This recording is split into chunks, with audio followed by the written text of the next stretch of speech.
മല്ലസ് നിർമ്മയുടെ അടുത്ത വീഡിയോയിലേക്ക് എല്ലാവർക്കും സ്വാഗതം. ഇന്ന് മാർച്ച് 27. ഞാൻ പ്രത്യേകിച്ച് ഇന്നത്തെ വിശേഷം ഇപ്പോൾ പറയേണ്ട കാര്യമില്ലല്ലോ അല്ലേ. എമ്പുരാൻ, അതെ, എമ്പുരാൻ കാണാനായിട്ട് ഞങ്ങൾ പോവുകയാണ്. ഡ്യൂസൽഡോർഫിലാണ് ടിക്കറ്റ് എടുത്തേക്കണത്. 7:15 ഷോ. ഇന്ന് രാത്രി 1:30 ഇവിടെ ഷോ ഉണ്ടായിരുന്നു, പക്ഷേ നമുക്ക് പോകാൻ പറ്റിയില്ല. അപ്പോൾ നമ്മൾ ഇന്നിപ്പോൾ വൈകിട്ട് 7:15 ഷോയ്ക്കാണ് ബുക്ക് ചെയ്തേക്കണത്. ഓൾമോസ്റ്റ് അറൗണ്ട് €13 പെർ ഹെഡ് വെച്ചാണ് അയക്കണത്. ഞങ്ങൾ നമ്മുടെ ഗ്യാങ്ങിലുള്ള എല്ലാവരും തന്നെ ഒരു 10-12 പേരോളം ഉണ്ട്. അവിടെ ചെല്ലുമ്പോഴത്തേക്കും അത് കുറച്ചുകൂടി ഒരു 10-20 പേരോളം ആകും നമ്മുടെ ആൾക്കാർ തന്നെ. പിന്നെ അറിയാവുന്ന ഒത്തിരി ആൾക്കാർ അവിടെ തന്നെ ഉണ്ട്. ഒരു കാര്യം പ്രത്യേകിച്ച് എന്തായാലും പറഞ്ഞേ പറ്റൂ, ലോക ഫിലിംസ് അവർ ഈ ഒരു അവസരം, അതായത് ഈ എമ്പുരാൻ ഇത്ര ചീപ്പ് റേറ്റിൽ ഞങ്ങൾക്ക് കാണാൻ ഒരു അവസരം ഉണ്ടാക്കി തന്ന വലിയ കാര്യം തന്നെയാണ് കേട്ടോ. കാരണം ഇവിടെ നമ്മുടെ വിജയുടെ പടം വരുന്നാലും അല്ലെങ്കിൽ രജനി സാറിൻ്റെ പടം വന്നാലും ഒക്കെ ഭയങ്കരമായിട്ട് ഇവിടെ 25-30 യൂറോയ്ക്കൊക്കെയാണ് ഇവിടെ ടിക്കറ്റ് പോയിക്കൊണ്ടിരിക്കുന്നത്. പക്ഷേ ഇത് വെറും €13, ഇവിടെ 13-15 യൂറോകൾക്കൊക്കെ ടിക്കറ്റ് കൊടുക്കുന്നുണ്ട്. അത് ഒട്ടും എക്സ്പെക്റ്റഡ് ആയിരുന്നില്ല. അതും വളരെയധികം ഞങ്ങൾ ടിക്കറ്റ് റേറ്റ് എടുത്ത് പോയി €13-15 യൂറോയ്ക്ക് തികച്ച് ഞങ്ങൾ പണ്ടടിച്ചു പോയി. താങ്ക്സ് ടു ലോക. ഞങ്ങൾ ഡ്യൂസൽഡോർഫിലേക്ക് പോവുകയാണ്. 5:30 ആയിരുന്നു ട്രെയിൻ. അത് 15 മിനിറ്റ് ലേറ്റായി. 5:45 ഇനി വരുന്നത്. 6:15 ഡ്യൂസൽഡോർഫിലെത്തും. അവിടെ വെച്ച് നമ്മളെല്ലാവരും മീറ്റ് ചെയ്യുന്നു. പിന്നെ അവിടുന്ന് ഒരു 15 മിനിറ്റിൻ്റെ ട്രാം പിടിച്ച് സിനി സ്റ്റാർ ഡ്യൂസൽഡോർഫ് എന്ന് പറയുന്ന തിയേറ്ററിലേക്ക് പോകുന്നു.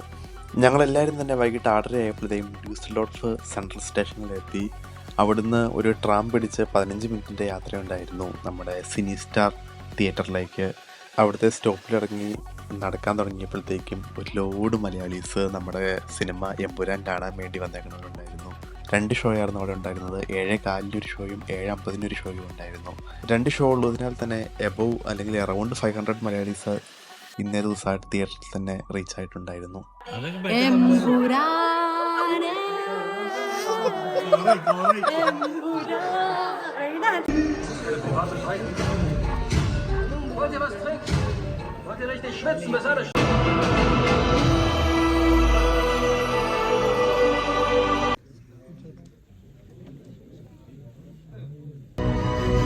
ഏഴേകാലിന് സിനിമ തുടങ്ങുമെന്ന് പറഞ്ഞെങ്കിലും പരസ്യങ്ങളും അതിനോടനുബന്ധിച്ച എന്തൊക്കെയോ കാര്യങ്ങളും കാരണം 7:40 ആയപ്പോഴാണ് സിനിമ തുടങ്ങിയത്.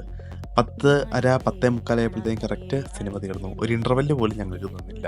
ടിക്കറ്റിനാകെ €13 ആയുള്ളൂ. അതുകൊണ്ട് തന്നെ നല്ല തിയേറ്ററും നല്ല സൗണ്ടും ആണോ എന്നുള്ളത് തന്നെ ഞങ്ങൾക്ക് നല്ല ഡൗട്ടും ഉണ്ടായിരുന്നു. ആ പ്രതീക്ഷകളെല്ലാം മാറ്റി നിർത്തിക്കൊണ്ട് നല്ല സൗണ്ടും നല്ല എഫക്റ്റും എല്ലാം തന്നെ ഞങ്ങൾക്ക് ഈ €13 തന്നെ ഞങ്ങൾക്ക് ലഭിച്ചു. തിയേറ്റർ നല്ല ഹൗസ്ഫുൾ തന്നെയായിരുന്നു. അങ്ങനെ എമ്പുരാൻ്റെ ഷോ കഴിഞ്ഞ് ഞങ്ങൾ തിരിച്ച് വീട്ടിലേക്ക് പോവുകയാണ്. ലിസ്ബത്തിനോട് ചോദിക്കാം. ലിസ്ബത്തെ, ഹൗ വാസ് ദ ഫിലിം? ഞാൻ ഒട്ടും എക്സ്പെക്ട് ചെയ്യാതെ പോയത്. എനിക്ക് പോകണമെന്നേ താല്പര്യമില്ലായിരുന്നു. പിന്നെ രാവിലെ നെഗറ്റീവ് റിവ്യൂ കേട്ടപ്പോൾ എന്നാ പിന്നെ പോയേക്കാന്ന് വെച്ചു. ആരാണ് നിൽക്കാൻ നെഗറ്റീവ് റിവ്യൂ പറഞ്ഞത്? ഞാൻ യൂട്യൂബിൽ കുറച്ച് യൂട്യൂബേഴ്സിൻ്റെ കേട്ടു. പക്ഷേ അവിടെ ചെന്ന് കഴിഞ്ഞ് ഇവിടെ എനിക്ക് ഭയങ്കരമായിട്ട് ഞാൻ സാറ്റിസ്ഫൈഡ് ആണ്. എനിക്ക് ഇഷ്ടപ്പെട്ടു. കൊടുത്ത പൈസക്കുള്ള സിനിമയാണ്. നീ എത്ര രൂപ കൊടുത്തത്? അതൊരു കളിയാക്കലായി കൊടുത്തു. €30 വരെ പടം ഓടുന്നുണ്ട്. ഞാൻ 35-നല്ലേ പടം മേടിച്ചത്. ഞങ്ങൾ അതിനുശേഷം പടം ഇഷ്ടപ്പെട്ടോ? പറയൂ. ഓണസ്റ്റ് റിവ്യൂ പറയൂ.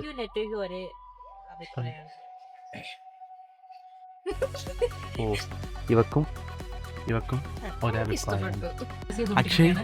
അക്ഷയ് അവനെ വിളിച്ചു. ഓക്കെ, എൻ്റെ ഒരു അഭിപ്രായം പറയുകയാണെങ്കിൽ നമ്മൾ ഈ ലൂസിഫറൊക്കെ തിയേറ്ററിൽ പോയി കണ്ടിട്ട് നമുക്ക് ഇറങ്ങിക്കഴിഞ്ഞപ്പോൾ ഒരു കിക്ക് കിട്ടുമായിരുന്നു കൈയൊക്കെ, അല്ലെങ്കിൽ ആ ഒരു ഇറങ്ങിക്കഴിഞ്ഞിട്ടൊരു ഫീൽ ഉണ്ടായിരുന്നു. പക്ഷേ ഈ പടം കണ്ടു കഴിഞ്ഞിട്ട് ഇറങ്ങിക്കഴിഞ്ഞിട്ട് ആ ഒരു ഗുമ്മോ അല്ലെങ്കിൽ ആ ഒരു ഇതോ കിട്ടുന്നില്ല. പടം ഓവറോൾ വിഷ്വൽ ക്വാളിറ്റി അല്ലെങ്കിൽ അതിൻ്റെ ക്വാളിറ്റി വൈസ് ഹെവി സാധനമാണ്. ബട്ട് അങ്ങനെ ഇപ്പോൾ അടുത്ത L3-ക്കായിട്ടുള്ള വെയിറ്റിംഗ് ഇവിടെ തുടങ്ങുകയായി. ഞങ്ങൾ ലാലേട്ടൻ ഫാൻസ് അങ്ങനെയാണ്. കുറ്റമല്ല, നമ്മുടെ അഭിപ്രായം പറഞ്ഞിട്ടുള്ളൂ. ഒരു അഭിപ്രായമുണ്ട്. ലാലേട്ടനെ നമ്മുടെ നാടൻ മുണ്ടിലും ഷർട്ടിലും കൊണ്ടുവരുന്നു. ഇന്നാണ് ശരിക്കും ലാലേട്ടൻ എന്താണെന്ന് ഞാൻ അറിഞ്ഞത്.